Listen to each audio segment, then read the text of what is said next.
Lead-acid systems fail in their own specific ways. First is hydrogen gas. During charging, these batteries release hydrogen, and in air it becomes explosive at around 4% concentration. Continuous ventilation is required. Second is sulfuric acid. It can cause severe burns on contact and corrodes metal surfaces. Because of this hazard, sealed AGM batteries are generally safer for beginners compared to flooded types. Third is electrical current. A fully charged battery bank can deliver enough energy to instantly weld a dropped metal tool to its terminals and trigger a fire within seconds.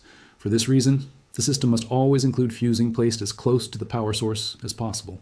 One critical warning involves temperature limits that directly affect lead-acid batteries. When a battery is discharged, it can freeze and crack its casing at about 20 degrees Fahrenheit, which is roughly minus 7 degrees Celsius. The system must be kept above the freezing point of 32 degrees Fahrenheit, or 0 degrees Celsius. Ideally, it performs best when maintained close to room conditions, around 77 degrees Fahrenheit or 25 degrees Celsius, where long-term performance is strongest. This is not a new technology. In 1859, a French physicist named Gaston Plante created the first rechargeable lead-acid battery. Later, in 1897, an engineer named Wilhelm Peuckert demonstrated a principle that still defines battery behavior today. The faster and more aggressively power is drawn from a battery, the less total usable energy it can deliver. For more than 100 years, telephone exchange systems that connected entire cities depended on large banks of these same batteries. Even today, lead-acid remains among the most heavily recycled materials in the United States, which is why the raw supply is both widespread and inexpensive. The construction process begins with sourcing discarded batteries. Where they are collected determines whether the total system costs around $300 or closer to $3,000. The most effective sources include telecom and server facility battery replacements, used golf cart systems, retired forklift battery packs, and marine deep cycle units. Contacting solar installation companies, data centers, golf courses, and battery recycling centers directly can yield supply, since these facilities often pay to dispose of old units and may release them at low cost or no cost. During handling, batteries must never be carried by their terminals. A metal object must never bridge both posts. 2 safety rules are essential and can prevent catastrophic failure. Car batteries must be avoided entirely. They are built for short, high-current bursts used to start engines, not for repeated deep discharge cycles. Using them in this way leads to rapid failure within months. Any battery that is cracked, leaking, swollen, or warm must be rejected immediately. Free material has no value if it creates fire risk or damage. Before collecting any unit, proper protective equipment is required. Thick, insulated gloves, eye protection, and a wrench wrapped with electrical tape along the handle and shaft are necessary, so accidental contact cannot create a short circuit. Lead-acid systems are heavy and do not tolerate mistakes. Careful handling determines whether the result is usable power or dangerous failure. The next stage is testing each battery individually before it becomes part of a system. One weak unit can degrade the entire bank. Each battery should rest without use for several hours before measurement. After that, its resting voltage is checked. A healthy 12-volt battery should read near 12.7 volts. Any reading below 12.4 volts indicates a depleted or weakened state. After static testing, the battery must be placed under load to observe voltage drop. A unit that collapses significantly under load is considered unusable regardless of its resting voltage. A full capacity test follows. The battery is fully charged, then discharged at a controlled and known rate while tracking both time and total energy output in kilowatt hours. This measured output replaces the manufacturer's original rating, which no longer reflects its current condition.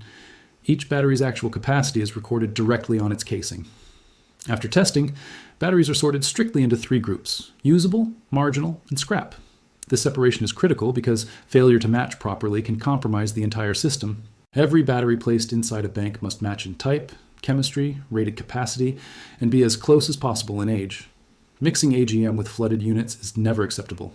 A weak, worn battery cannot sit beside a new one because it forces imbalance across the entire system. Inside a connected bank, the weakest unit determines overall performance. Strong batteries end up compensating for the weakest link, wasting their stored energy just to stabilize it instead of powering the household load. For that reason, tested batteries are sorted into perfectly aligned sets. Units that show only partial reliability are not discarded immediately, but they are removed from active bank use and kept as future replacements. The next decision is system structure. This stage defines both voltage and runtime. A system built at 24 volts or 48 volts operates with higher efficiency than a 12-volt setup. Higher voltage reduces current demand for the same power output. Lower current means thinner conductors, less heat loss, and improved efficiency across the entire system. The configuration is built deliberately. Batteries connected in series, positive to negative, increase total voltage step by step. Two 12-volt batteries in series create a 24-volt pair. Those series pairs can then be connected in parallel, positive to positive, negative to negative, increasing total storage capacity instead of voltage. A layout using 1,200 amp-hour batteries arranged as 6 parallel strings of 2 results in a 24-volt system. This configuration holds roughly 14 kilowatt-hours on paper. From that total, about 7 kilowatt-hours are safely usable in each cycle under proper discharge limits. Before any wiring begins, the entire layout must be drawn out clearly. No cable is connected without a defined plan. The next stage is physical support and containment. An 800-pound battery bank is not a simple wall fixture. It behaves like structural load and must be treated that way.